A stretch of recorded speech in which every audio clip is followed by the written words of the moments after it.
Hi everyone, I'm Siri. Today we're making animal assemblages inspired by William L. Hawkins' Jumbo Elephant No. 3.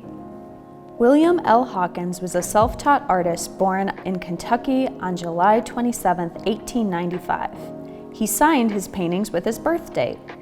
Hawkins was raised by his grandparents on their farm in eastern Kentucky. He was inspired by his grandmother's colorful quilts. Do you see patterns in this artwork that remind you of patterned fabric? He painted unique, colorful frames on his paintings. Hawkins looked at images he collected from newspapers, books, calendars, and magazines to find ideas for his art. The animals he painted were often from far away places like this elephant. Look closely at the elephant's tusk. What do you see? I see a stick. Hawkins added 3D materials to his flat paintings. He included materials he found in his environment. Today, we're going to be making assemblages.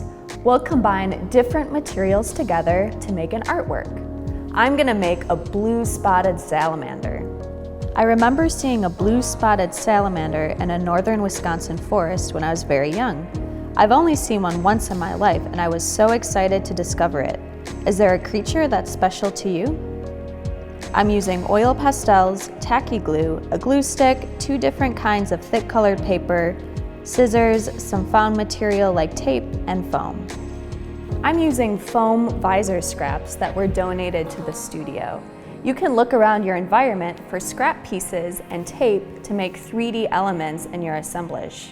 You could even find a stick outside and use it in your artwork like William L. Hawkins. First, I attach my smaller rectangle to my large rectangle. I draw my salamander with oil pastels. I cut out blue foam pieces. I tape and glue them to my drawing.